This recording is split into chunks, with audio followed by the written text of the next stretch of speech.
Welcome back. This is the first video for Chapter 10, which is a pretty short chapter. It's an introduction to economic growth. But this is the first chapter where we're looking at what we call the long run. So far in intermediate macroeconomics, we've looked at the short run, which was chapters 3 through 6, which really focused on the business cycle, right? Why do we get these ups and downs in economic growth and unemployment, and what, if anything, can we do about that with monetary policy and fiscal policy?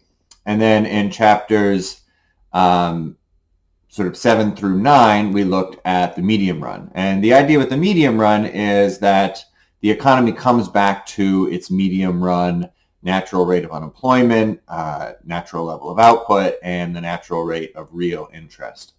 And it does that through adjusting inflation, expected inflation, etc., in order to move back to sort of the equilibrium, which depends on real factors, right? It depends on how many workers we have, how much capital we have, the level of technology. But of course, that natural level of output is changing over time, and it's changing because of economic growth. And economic growth in some ways is the most important piece of macroeconomics, because it's what allows us to produce more with fewer inputs. And so that's what we're going to talk about today. So if we think about growth in general, we kind of think about it either one of two ways. One is just being able to produce more, right? Can we produce more than this year than we did last year, or maybe this 5-year period versus the last 5-year period? But usually what we really care about is economic growth in GDP per capita, right? Do we have more resources per person? And it's really important because this is what allows us to provide for the economic needs of people. Do people have enough to eat? Do people have clothes to wear? Do they have a roof over their head? Can they stay warm in the winter? Can they stay cool in the summer? Can they travel? Can they buy the things that make them happy? And so this is what we're going to be talking about over the next 4 chapters. So chapters 10, 11, 12, and 13. And we want to have some understanding of economic growth. And I think that there's good news and bad news in terms of economic understanding of growth. One is that we, I think, have a pretty good understanding of where growth comes from. At the same time, I think we have a pretty bad track record of saying to a poorer country, these are the 5 things you need to do in order to become rich. And so while there have been plenty of countries that have grown over the last 40 years, there are still plenty of countries that would benefit greatly from growing over the next 40 years and seeing if they can come to a similar level of GDP per capita as the United States, as Western Europe, as Japan, South Korea, etc. So here's the first graph in Chapter 10. This is U.S. GDP since 1890. So it's real GDP, right? We've got GDP in 2009 dollars. And, as we said, it really started getting good macroeconomic data in the 1940s. And usually most data sets start, in the sort of 1947 period. So we should take some of this data with, pre-1940 data with a little bit of grain of salt, but it's still, I think, important, and it's constructed by economic historians doing the best they can. And basically what this says is that by 2014, we were producing 46 times as much stuff as we did in 1890, right? So GDP is final goods and services, or total income, or total value added. We were producing 46 times more in 2014 than in 1890. Now, of course, part of that is that we had a lot more people in 2014 than we had in 1890. And so we really want to adjust for population growth, because if the only reason we are producing more is that we have more workers, then that's not really going to benefit people in general, right? We'll have the same amount per person. So here is U.S. GDP per person. So now it's still GDP per capita, and you can see these are now just dollars, right? And while the population has grown by, about a factor of 5 from 63 million to more than 300 million, output per person has risen by a factor of 9. So it was, maybe a little over 5,000, and now it was, a little, around 50,000. And it's even higher now despite the pandemic. We'll look at some updated numbers in just a second. But this is a big difference, right? I mean, a country that has GDP per capita of $5,000 today is considered sort of lower middle income. There are certainly countries that have GDP per capita of significantly less than $5,000 per day.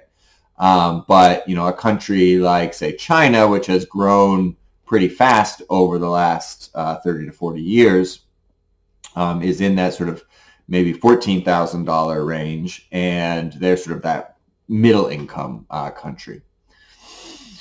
So here are some updated GDP numbers, sort of post-World War II. So the blue line is GDP, real GDP. That's on the left-hand axis. These are 2012 dollars now instead of 2009 dollars. And then the red line is GDP per capita. And you can see they've both grown fairly significantly. And they've both grown since 2014, which is where the last numbers ended.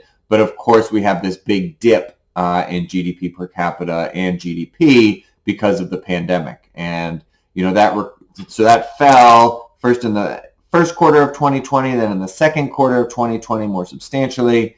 It's recovered somewhat in the third and fourth quarters, but you can see we're still significantly below where we were at the end of 2019.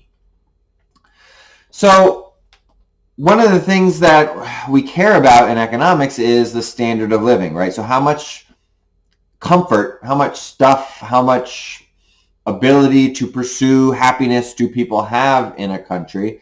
Obviously, in economics, we're focused more on the economic piece of that than, say, the social piece or the political piece, which are also important. But if we are able to grow, then we're able to provide more people with a higher standard of living. And so output per person is one way to measure that. But of course, it doesn't take into account, a lot of other things. It doesn't take into account inequality. So it could be that, the poor in a country are very, very poor, even if GDP per capita is higher. And it doesn't take into account, a lot of things that are very difficult to measure, things like environmental quality, political freedoms. And so there are other measures that measure the standard of living. But one thing that we want to do is to compare countries, right? We want to say, all right, well, how does the standard of living in the United States compare to France, or compare to Germany, or compare to China, or compare to South Africa, right? And we'd like to be able to do that. But one of the problems that we run into is that the relative prices in different countries are different. So what I mean is, one country might have more expensive housing, another country might have more expensive food, another country might have more expensive energy, and we want to adjust our numbers to account for those different prices. And fortunately, we have a way of doing that. It's called purchasing power parity numbers. That you can usually look them up in what's called the World Penn Tables. It's a measurement that comes out of the University of Pennsylvania. And so when we're comparing across countries, we want to make sure we're using PPP numbers rather than sort of exchange rate numbers, because exchange rates can fluctuate a lot over the course of, a month, 6 months, a year, and that doesn't mean the standard of living is changing in those countries, right? It just has to do with the foreign exchange market. We also want to sort of think about sort of output per worker and output per hour worked. So one example I think that's important when we're comparing, say, a country like the United States with a country like France is that even though GDP per capita in France is significantly lower than it is in the United States, a lot of that has to do with the fact that they work significantly fewer hours in France, right? They take much longer vacations. They tend to work fewer hours in the week. And so if you adjust output per hour worked, France is only a little bit lower than the United States is. So if we think about how to construct those PPP numbers, this is just a little example. So with the United States and Russia. So the idea is that we've got cars and food, and those are our two goods that we're going to look at. And so in the United States, each year people buy a new car for $10,000 and spend $10,000 on food. And in Russia, of course, they're using rubles, not dollars. People spend 20,000 rubles on cars, which lasts for 15 years. So they spend 20,000 rubles a year and 40,000 rubles on food. And so you could just adjust that with the exchange rate. So, right, if the exchange rate is $1 per 30 rubles, then consumption in Russia is only 10% of U.S. consumption. But if we use prices, right, so if we use the similar prices for both countries, then consumption per person is $20,000 in the U.S., as we know, right, 10,000 plus 10,000, but 10,700 in Russia. So that's 1/15 because the cars last times 10,000. And I think this should be a plus, obviously, in Russia. So the Russian consumption in this case is 53.5% of U.S. consumption per person. And now these are obviously very difficult calculations to make because we also have to think about quality, and that can be really difficult to measure, right? Like food quality might not be that different, but car quality could be different, housing quality could be different, so we want to think about that as well. And then the last thing we want to think about is, are people actually happier in countries with a higher GDP per capita? And so this is survey data from Stevenson and Wolfers. And what we have is GDP per person on the horizontal axis. It's the log scale. So we're doubling GDP per capita at each tick mark. And then we have average life satisfaction on a 10-point scale on the vertical axis. And so each dot represents one country. So you can see some of the poorer countries down here: Afghanistan, Malawi, Yemen, Benin. The middle income countries over here, we got Thailand, Romania, Turkey, Venezuela, and then the rich countries over here. So, Norway, the US, Denmark, etc. And then the question then is like, okay, well, we see a definite upward sloping line, right? So it does appear that people have higher life satisfaction in richer countries. That's not a huge surprise.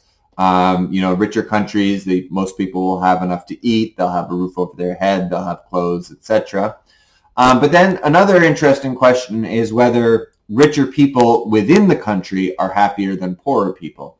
And so if the line is going up, the line through the dot is going up, then higher income people are more satisfied. And if it's a flat line, then higher income and lower income people are equally satisfied. So you can see, like in the US and Norway, the line it's not flat, but it's not too steep. Denmark, it's actually pretty flat. Venezuela, it's pretty upward sloping. And so I think this is important as well. There's been some debate within the economics world about sort of this relationship between income, sort of household income, and happiness. So they talk about the Easterlin paradox here, where, it was sort of general. One finding was that people would sort of max out at happiness at a certain level. So yeah, you got happier as your income went up to a certain level, and then income didn't matter anymore.